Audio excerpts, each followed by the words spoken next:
Good morning student. बाल साधना शिक्षण संस्थान की ऑनलाइन क्लासेस में आपका स्वागत है। देखिए, कल वाले वीडियो में अपन ने डिस्कस किया था उपसय संयोजक यौगिकों में जो बंधन है उसमें वीबीटी थ्योरी जो है, वैलेंस बॉन्ड थ्योरी, उसके एग्जाम्पल देखे थे। यानी किस तरह से अपन हाइब्रिडाइजेशन कैलकुलेट करते हैं, फिर हाइब्रिडाइजेशन से अपन उसकी जियोमेट्री, देन उसका बॉन्ड एंगल, उसकी मैग्नेटिक प्रॉपर्टी क्या होगी, इतना सारा अपन ने 2-3 एग्जाम्पल लेकर के डिस्कस किया था। तो देखिए, मैंने आपसे एक एग्जाम्पल दिया था कि इसकी जियोमेट्री क्या होगी, इसमें हाइब्रिडाइजेशन क्या होगा, इसमें बॉन्ड एंगल क्या होगा, इसकी नेचर क्या होगी, क्वेश्चन वो पूछा था। और 3-4 जो एग्जाम्पल थे यानी उसका नाम क्या होगा, तो नाम वैसे मैंने पीडीएफ में भी आपको बता दी थी, इनके नाम क्या होंगे। ये जो पहला एग्जाम्पल अपन ने डिस्कस किया था NiCN4, एक अपन ने डिस्कस किया था NiCl4 2-, एक अपन ने डिस्कस किया था CONH3 3+, एक अपन ने देखा था COF6 3-।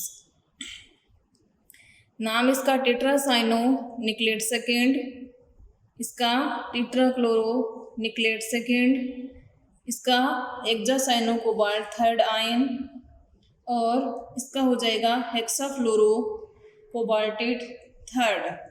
तो ये तो हो जाएंगे इनके IUPAC नाम।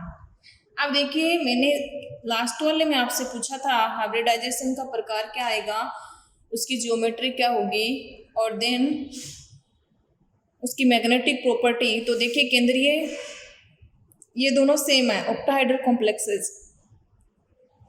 समन्वय संख्या 6 है, तो समन्वय संख्या जहाँ 6 होती है, जियोमेट्री क्या होती है, ऑक्टाहाइड्रल। तो यहाँ जो है केवल यहाँ प्रबल क्षेत्र लिगेंड है, तो यहाँ इलेक्ट्रॉन की क्या हो गई थी, पेयरिंग हो गई थी। यहाँ इलेक्ट्रॉन की पेयरिंग नहीं होगी, जो कोबाल्ट की इलेक्ट्रॉन है, यानी यहाँ पर कोबाल्ट का ऑक्सीडेशन स्टेट प्लस का जो 3 है, तो इलेक्ट्रॉनिक कॉन्फिगरेशन जो है argon 3d7 4s2 4p0 4d0 जो इलेक्ट्रॉनिक कॉन्फ़िगरेशन है, +3 ऑक्सीडेशन स्टेट में क्या हो जाएगा, +3 ऑक्सीडेशन स्टेट में 3d6 और 4s0 हो जाएगा। 3d6 का यानी अपन d के 5 कक्षक इस तरह से आएंगे, यानी एक एक भर देंगे, फिर एक इलेक्ट्रॉन यहाँ आ जाएगा, 6 इलेक्ट्रॉन ये हो गए, 4s0 4p0 और 4d0। अब देखिए, फ्लोरो जो है वो क्या है, वीक फील्ड लिगेंड है, दुर्बल क्षेत्र लिगेंड है। तो इन इलेक्ट्रॉनों का क्या नहीं होगी, पेयरिंग नहीं होगी, युग्मन नहीं होगा, और युग्मन नहीं होने के कारण ये हाइब्रिडाइजेशन की प्रक्रिया में पार्टिसिपेट नहीं करेंगे, यानी ये जो है वेकेंट d ऑर्बिटल अवेलेबल नहीं होंगे फ्लोराइड जो है उसके इलेक्ट्रॉन को देने के लिए।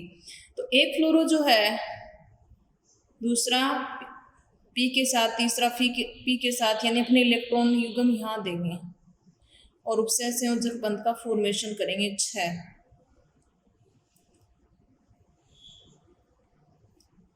इस तरह से यानी कौन कौन से कक्षकों ने भाग लिया है, पहले S ने भाग लिया, आंतरिक S है, बाह्य D है, तो D बाद में आएगा, ठीक है। तो S बाद में 3P है, बाद में 2D है, तो कौन सा हाइब्रिडाइजेशन हो जाएगा, sp3d2 हाइब्रिडाइजेशन हो जाएगा।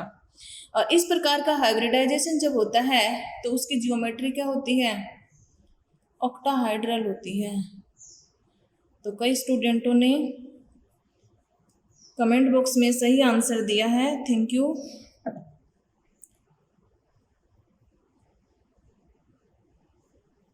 तो ये हो जाएगी इसकी geometry, octahedral.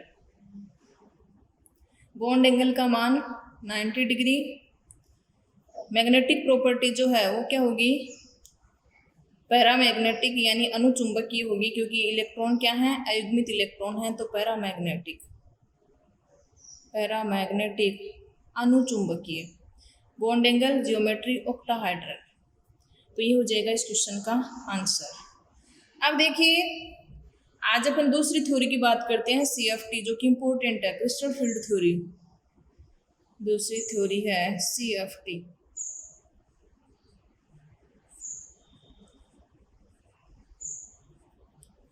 Crystal field theory, crystal क्षेत्र सिद्धांत। इस सिद्धांत के बारे में एक साइंटिस्ट आए थे, बेथे। इस साइंटिस्ट ने बताया था और इसकी कुछ मुख्य अवधारणाएं बताई थी कि इस सिद्धांत के मुख्य बिंदु क्या क्या हैं। तो पहला बिंदु इस सिद्धांत का जो है कि इस सिद्धांत में ये बताया गया कि यानी कोई भी विलगित यानी अकेला सिंगल विलगित या मुक्त धातु परमाणु या आयन, मुक्त धातु परमाणु यानी अकेला है, फ्री है, चाहे वो आयन के रूप में है चाहे वो परमाणु के रूप में है। विलगित का मतलब आइसोलेटेड सिंगल। केंद्रीय धातु परमाणु जो कि मुक्त अवस्था में है, तो उस अवस्था में उसके जो डी कक्षक हैं यानी केंद्रीय धातु परमाणु उपसह संयोजक यौगिकों में अपन किसके लेते हैं, डी ब्लॉक के लेते हैं। और डी ब्लॉक की जो धातु है तो उसमें डी में भी इलेक्ट्रॉन भरे जाएंगे।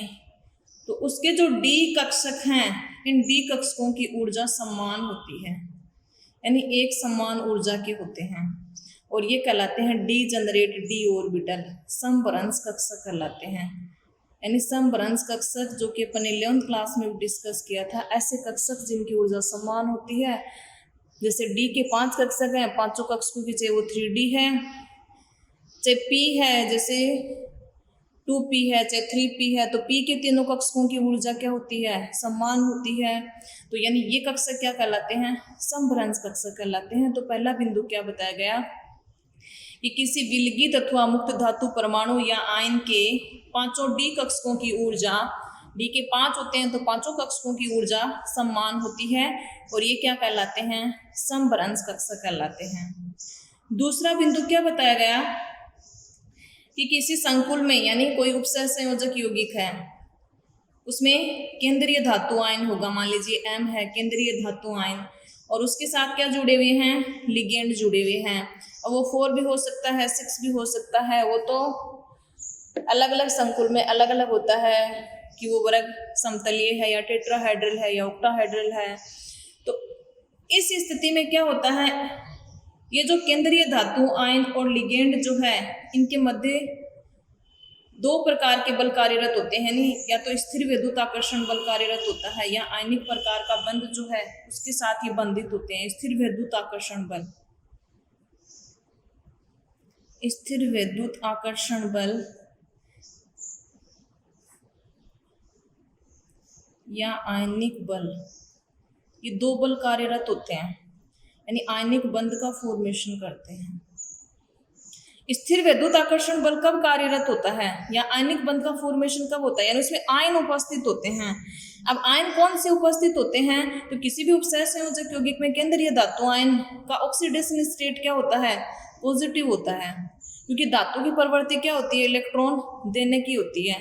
जैसे अपन ने बीबीटी में डिस्कस किया था, तो पहला पॉइंट मैंने आपको क्या बताया था कि यानी उपसह संयोजक यौगिकों में केंद्रीय धातु आयन अपने अनुरूप ऑक्सीडेशन यानी इलेक्ट्रॉन त्याग करके अपने स्थायी ऑक्सीकरण अंक में आता है, यानी किसका फॉर्मेशन करता है, वो धनायन का फॉर्मेशन करता है, धातु धनायन का। तो यानी धातु के ऊपर क्या उपस्थित है, पॉजिटिव चार्ज, और लिगेंड के पास इलेक्ट्रॉन की क्या होती है, अधिकता होती है। तो इलेक्ट्रॉन जो हैं, तो यानी इलेक्ट्रॉन के कारण अधिकता है, तो क्या होगा, लिगेंड के ऊपर नेगेटिव चार्ज होगा। तो नेगेटिव चार्ज और पॉजिटिव चार्ज, 2 विपरीत प्रकार के आवेश एक दूसरे को क्या करेंगे, आकर्षित करेंगे। तो यानी इस स्थिति में क्या होगा, स्थिर विद्युत आकर्षण बल कार्यरत होगा। आयनिक बंध यानी एक आयन, उसमें एक धनायन है और दूसरा क्या है, ऋणायन है। तो इस स्थिति में जो बॉन्ड बनेगा वो क्या हो जाएगा, आयनिक बॉन्ड हो जाएगा। और आयनिक बॉन्ड इसमें यानी एक के द्वारा ही इलेक्ट्रॉन दिए जाने के कारण लिगेंड के द्वारा केंद्रीय धातु आयन को, ताकि उसका पॉजिटिव चार्ज क्या हो जाए, कम हो जाए। तो इस स्थिति में किस बंध का फॉर्मेशन होता है, उपसह संयोजक बॉन्ड का फॉर्मेशन होता है। तो दूसरा बिंदु क्या हो जाएगा CFT थ्योरी का, कि यानी किसी संकुल में केंद्रीय धातु आयन और लिगेंड दोनों के मध्य स्थिर विद्युत आकर्षण बल द्वारा या आयनिक बंध द्वारा बंधे हुए होते हैं या आयनिक बंध के द्वारा बंधित होते हैं, क्योंकि केंद्रीय धातु आयन पर क्या होता है, पॉजिटिव चार्ज, और लिगेंड पर क्या होता है, नेगेटिव चार्ज उपस्थित होता है। यानी ये स्थिर विद्युत आकर्षण बल किसके कारण उत्पन्न होता है, यानी तीसरा बिंदु या इसी में अपन इंक्लूड कर दें एक ही बिंदु में तो एक ही बात है। ये स्थिर विद्युत आकर्षण बल है वो किसके कारण उत्पन्न होता है, ये धातु पर उपस्थित पॉजिटिव चार्ज और लिगेंड पर उपस्थित नेगेटिव चार्ज के कारण इन दोनों के मध्य स्थिर विद्युत आकर्षण बल उत्पन्न होता है। अब देखिए लिगेंड जो है कई बार जो है लिगेंड न्यूट्रल भी होता है, नेगेटिव नहीं होकर के, यानी ऋणात्मक लिगेंड नहीं है, न्यूट्रल है जिसके ऊपर कोई चार्ज नहीं है, उदासीन है। तो उस स्थिति में क्या होता है कि उदासीन लिगेंड जो होता है वो एक द्विध्रुव की तरह बिहेव करता है। द्विध्रुव की तरह मतलब उसमें दो ध्रुव उत्पन्न हो जाते हैं। ये उदासीन लिगेंड है, इसके ऊपर कोई चार्ज नहीं है। केंद्रीय धातु आयन के ऊपर क्या है, पॉजिटिव चार्ज। तो चौथा बिंदु क्या हो जाएगा, यानी उदासीन लिगेंड जिनके ऊपर कोई चार्ज उपस्थित नहीं होता है, जब वो केंद्रीय धातु आयन के संपर्क में आते हैं तो उस स्थिति में यानी धातु आयन के विपरीत प्रकार का आवेश इनके ऊपर उत्पन्न हो जाता है। यानी किस प्रकार का, ऋणात्मक आवेश उत्पन्न हो जाएगा। तो यदि लिगेंड उदासीन है तो वो किसकी तरह बिहेव करता है, डाइपोल की तरह बिहेव करता है, द्विध्रुव की तरह बिहेव करता है। और इसका ऋणात्मक सिरा जो है वो किसकी तरफ आता है, धातु आयन की ओर आकर्षित हो जाता है और बॉन्ड का फॉर्मेशन कर लेता है। तो ये है जब लिगेंड क्या हो, न्यूट्रल हो, तो वो द्विध्रुव डाइपोल की तरह बिहेव करता है, ये सिद्धांत में बताया गया था। और फिर वो धातु आयन की तरफ आकर्षित कर लिया जाता है, यानी वो उसका ऋणात्मक सिरा जो है वो धातु आयन की तरफ क्या हो जाता है, विन्यासित हो जाता है या आकर्षित हो जाता है और बॉन्ड का फॉर्मेशन कर लेता है। अब क्या हो गया, यानी अगले वाले बिंदु में अपन क्या लिख सकते हैं, यानी पहला बिंदु क्या हो गया, विलगित या मुक्त धातु परमाणु आयन के पांचों डी कक्षकों की ऊर्जा समान, वो क्या कहलाते हैं, समभ्रंश कक्षक। दूसरा, इसमें उपसय संयोजक यौगिकों में या संकुलों में केंद्रीय धातु आयन और लिगेंड जो होते हैं उनके मध्य स्थिर विद्युत आकर्षण बल द्वारा या आयनिक बंध द्वारा वो क्या होते हैं, बंधित होते हैं। आयनिक बंध यानी उसमें एक पॉजिटिव होगा, दूसरा नेगेटिव। स्थिर विद्युत आकर्षण बल कब उत्पन्न होता है, यानी इस स्थिति में धातु के ऊपर क्या है, पॉजिटिव चार्ज और लिगेंड पर क्या है, नेगेटिव चार्ज। तो इस स्थिति में इनके मध्य कौन सा आकर्षण बल कार्यरत होता है, स्थिर विद्युत आकर्षण बल कार्यरत होता है। अब यदि लिगेंड उदासीन है, ऋणात्मक नहीं है, तो उस स्थिति में वो लिगेंड किसकी तरह बिहेव करने लग जाता है, डाइपोल की तरह बिहेव करने लग जाता है। और डाइपोल की तरह बिहेव करेगा तो इसका नेगेटिव सिरा जो है वो धातु आयन की तरफ क्या हो जाएगा, विन्यासित हो जाएगा। तो इस स्थिति में उनके मध्य बॉन्ड का फॉर्मेशन हो जाएगा। धातु आयन के ऊपर क्या है, पॉजिटिव है, तो आकर्षित कर लिया जाएगा। अब देखिए धातु आयन की तरफ लिगेंड का ऋणात्मक सिरा, तो धातु आयन के चारों तरफ कौन सा विन्यास हो जाएगा, ऋणात्मक हो जाएगा। अगला बिंदु इस सिद्धांत में क्या बताया गया,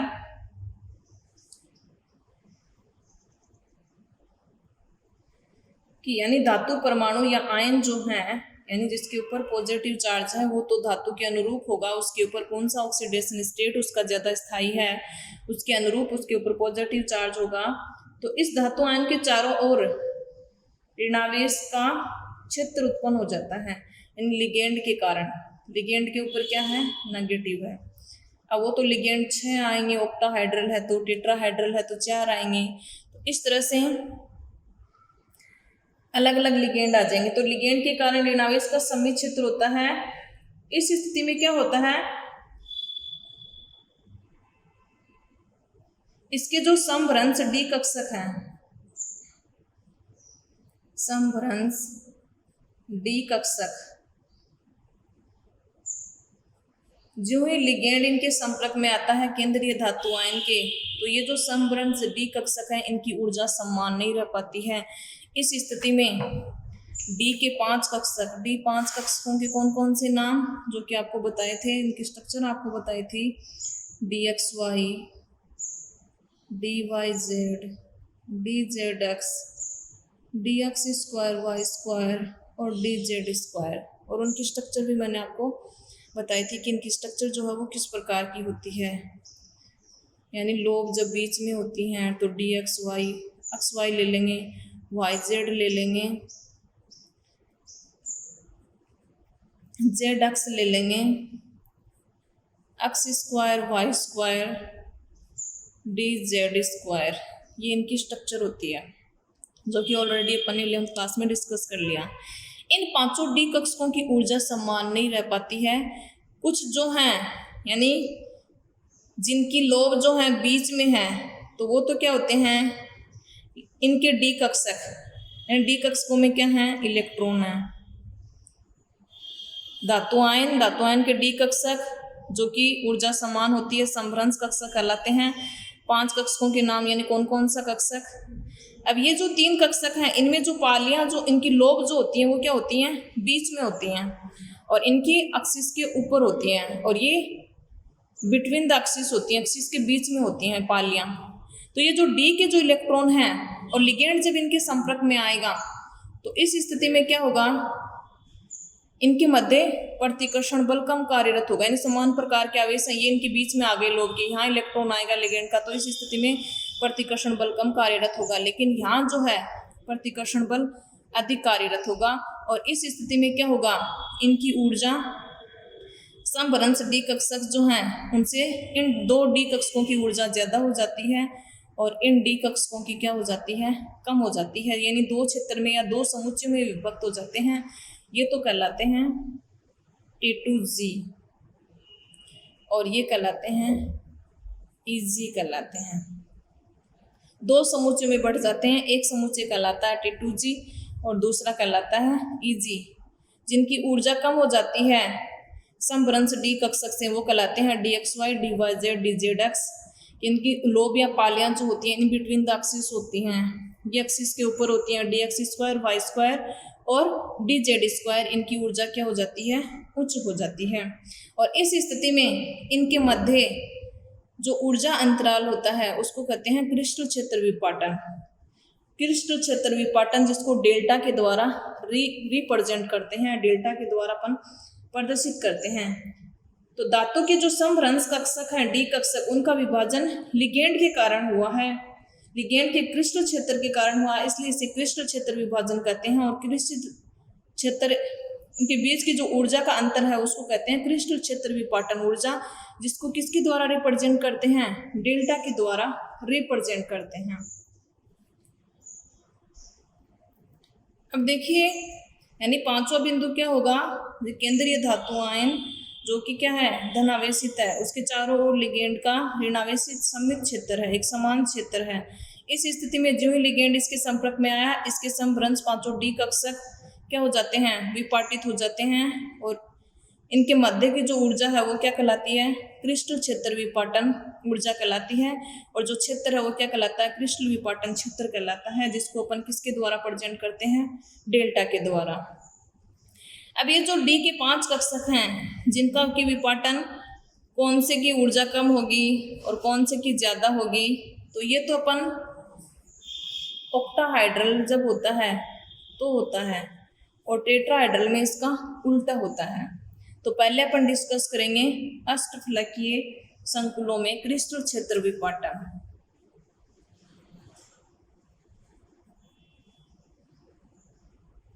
अष्टफलकीय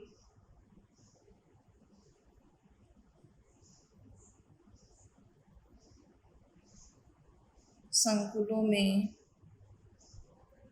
क्रिस्टल क्षेत्र विपाटन,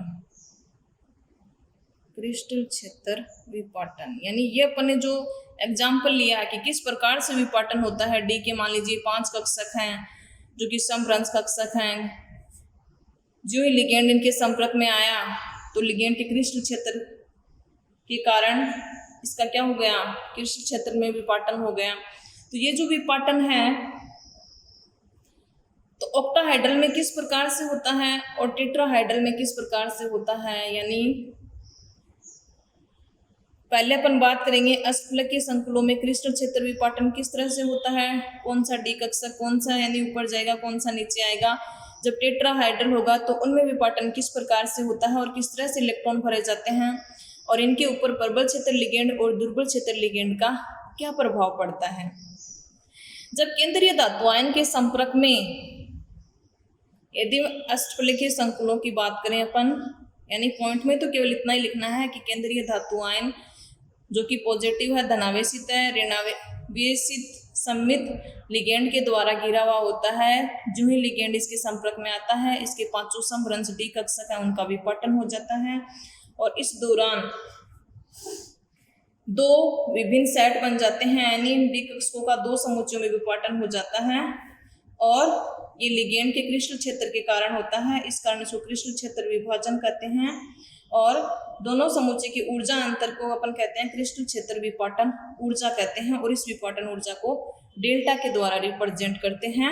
और फिर अपन ऑक्टाहेड्रल का, यानी ये जो एग्जांपल मैंने आपको बताया कि किस तरह से विपाटन होता है, डी के पांचों कक्षकों की आकृतियां किस प्रकार की होती हैं, ये मैंने आपको ऑक्टाहेड्रल के लिए बताया है।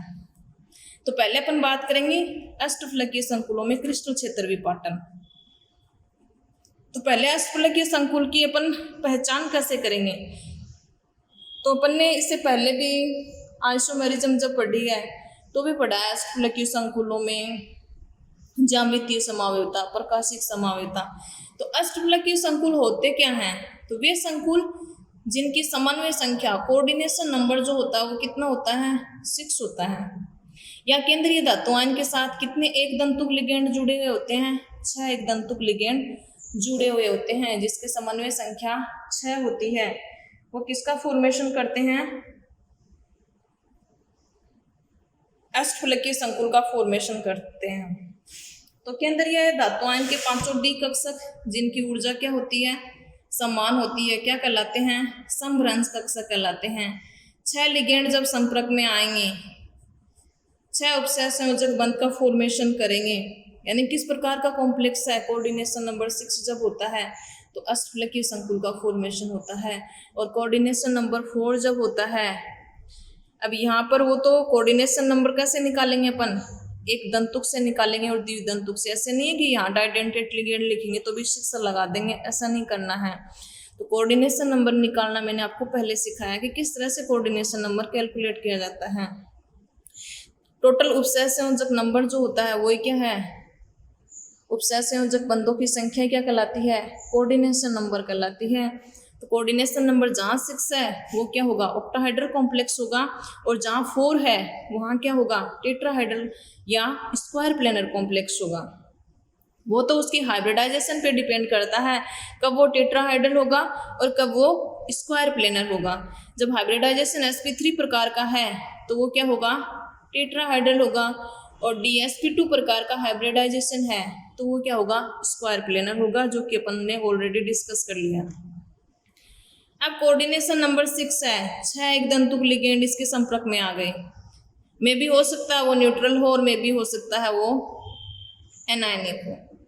जो है इसके संपर्क में आए, क्योंकि केंद्रीय धातु आयन क्या है, पहले से धनावेशित है, इसके पास इलेक्ट्रॉन की कमी है, तो ये इसके संपर्क में आएंगे तो धातु, केंद्रीय धातु आयन जो कि पहले किस अवस्था में था, मुक्त अवस्था में या आइसोलेटेड के रूप में, तो इस स्थिति में क्या होगा, इसके डी कक्षकों का जो ही केंद्रीय धातु आयन के संपर्क में लिगेंड आएंगे, डी कक्षक जिनको समभ्रंश कक्षक कहा जाता है, जिनकी ऊर्जा समान है, ये ऋणावेशित क्षेत्र उत्पन्न करेंगे सममित।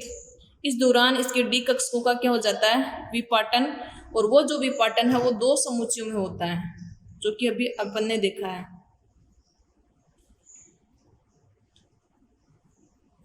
दो समुच्चयों में विपाटन हो जाता है। 2 समुच्चय कौन कौन से होंगे, एक T2G होगा और दूसरा कौन सा होगा, EG होगा। तो पांचों डी कक्षक की dxy dyz dzx dx² y² dz², इनकी आकृतियां इस तरह की। लिगेंड जब संपर्क में आएगा तो धातु आयन के डी में जो इलेक्ट्रॉन है और लिगेंड के इलेक्ट्रॉनों के मध्य प्रतिकर्षण बल कार्यरत होगा। जहां प्रतिकर्षण ज्यादा होगा, जैसे ऑक्टाहेड्रल लिगेंड में इन कक्षकों के मध्य क्या होता है, ज्यादा प्रतिकर्षण होता है, तो इस स्थिति में इनकी ऊर्जा जो है वो समभ्रंश से ज्यादा हो जाती है और इनकी समभ्रंश से क्या हो जाती है, कम हो जाती है। यानी जैसे ऑक्टाहेड्रल के लिए डायग्राम बनाएं एनर्जी के बढ़ते हुए ऑर्डर में, यानी स्टार्टिंग में क्या है, धातु आयन के 5 डी कक्षक हैं। पांचों डी कक्षक यानी D X Y, D Y Z, D Z X, D X square Y square और डी जेड स्क्वायर क्या कहलाते हैं? Degenerate D orbital. समभ्रंश डी कक्षक जिनकी ऊर्जा क्या है? समान है। अब ज्यों ही लिगेंड इसके संपर्क में आएगा, लिगेंड ज्यों ही संपर्क में आएगा तो डी कक्षकों की ऊर्जा का जो है वो क्या हो जाएगा? विपाटन हो जाएगा। ज्यों ही संपर्क में आएगा इसकी ऊर्जा उच्च हो जाएगी पांचों डी कक्षकों की। और इस स्थिति में यह है लिगेंड की उपस्थिति में, लिगेंड की उपस्थिति में ऊर्जा ज्यादा हो जाएगी। तो यानी यहाँ इसका एनर्जी लेवल है, तो जिनकी ऊर्जा ज्यादा होती है तो ऊर्जा कहाँ ज्यादा होगी? जहाँ लिगेंड के इलेक्ट्रॉन और डी के जो इलेक्ट्रॉन है उनके मध्य प्रतिकर्षण ज्यादा होगा। तो जो 2 डी कक्षक हैं इनकी ऊर्जा ज्यादा हो जाती है और 3 जो हैं उनकी कम हो जाती है, इससे कम हो जाती है। ये सेट कहलाता है T2G और ये कहलाता है Ag। 2 समुच्चय में इसको विभक्त कर दिया गया।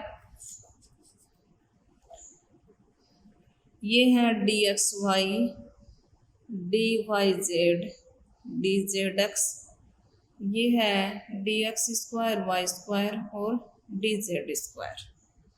और इनके मध्य का जो अंतर है ऑक्टाहाइड्रल है, यानी विपाटन जो होता है किसके द्वारा रिप्रेजेंट करते हैं? डेल्टा के द्वारा। ऑक्टाहाइड्रल है तब तो O लगा देंगे क्योंकि ये किसका विपाटन है? क्रिस्टल क्षेत्र विपाटन है। अष्टफलकीय संकुलों में क्रिस्टल क्षेत्र विपाटन को डेल्टा O के द्वारा रिप्रेजेंट करते हैं। और टेट्राहाइड्रल के लिए क्या लगा देंगे? T लगा देंगे, पहला अक्षर डेल्टा T लगा देंगे। तो ये इनके मध्य का अंतर हो गया। अब ये अंतर कितना कम हो जाता है और कितना बढ़ जाता है, कितनी ऊर्जा उच्च हो जाती है, तो ये सिद्धांत में बताया गया कि यानी ये जो 3 हैं T2G सेट के DXY, DYZ, DZX, इनकी ऊर्जा जो है यहाँ लिगेंड की उपस्थिति में कितनी ऊर्जा कम हो जाती है? -0.4 डेल्टा O, इतनी ऊर्जा कम हो जाती है। और ऊपर वाले की ऊर्जा जो है वो +0.6 डेल O बढ़ जाती है। ये आपको ध्यान रखना है क्योंकि यहाँ से जो है कंपटीशन एग्जाम में न्यूमेरिकल आता है। आपके तो केवल प्रबल क्षेत्र लिगेंड, दुर्बल क्षेत्र लिगेंड उससे रिलेटेड आता है कि कितने अगमित इलेक्ट्रॉन होंगे, इस स्थिति में इसके चुंबकीय आघूर्ण का मान कितना आएगा। तो वो आपको या कई बार यहाँ से 1 नंबर का क्वेश्चन भी आ सकता है कि यानी अगमित इलेक्ट्रॉन आपको देखने हैं, फिर उसका एक फॉर्मूला होता है, फिर उसकी CFSE निकालनी, क्रिस्टल फील्ड स्टेबलाइजेशन एनर्जी, यानी क्रिस्टल क्षेत्र विपाटन ऊर्जा जो होती है उसको शॉर्ट में बोलते हैं CFSE, crystal field stabilisation energy. क्रिस्टल क्षेत्र स्थायीकरण ऊर्जा कितनी होगी यदि उसके डी में इतने इलेक्ट्रॉन है, या कोई उपसय संयोजक यौगिक दे दिया जाएगा, फिर आपको डी में इलेक्ट्रॉन निकालने हैं।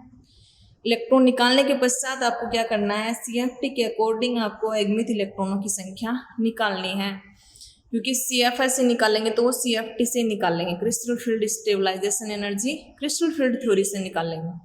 तब ये जो है कितनी ऊर्जा कम हो जाती है, कितनी बढ़ जाती है, ये वहाँ काम में आएगी।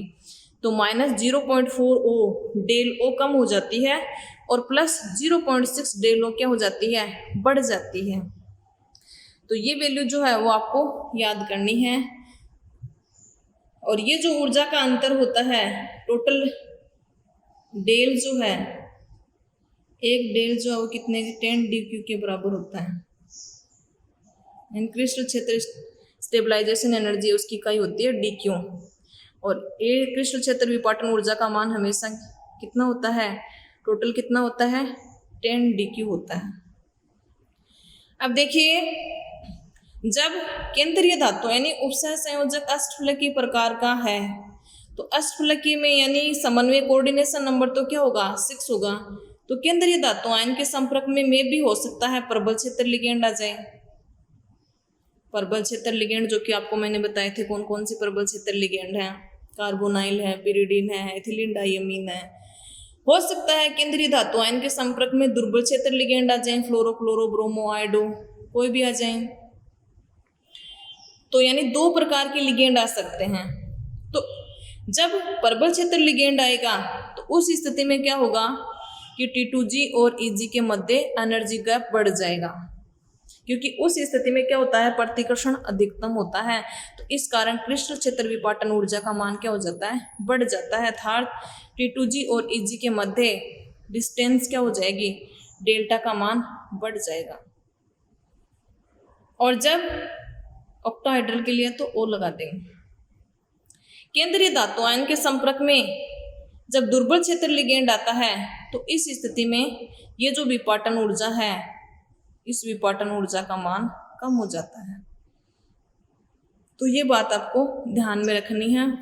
फिर आगे जो है कि किस तरह से D1 विन्यास होगा, यानी विपाटन ज्यादा होगा तो इलेक्ट्रॉन कैसे भरेंगे D का, और विपाटन कम होगा तो इलेक्ट्रॉन कैसे भरेंगे, तो ये अपन डिस्कस करेंगे नेक्स्ट वाले वीडियो में। तो आज के लिए आपको इसके 5 बिंदु जो हैं वो याद करने हैं।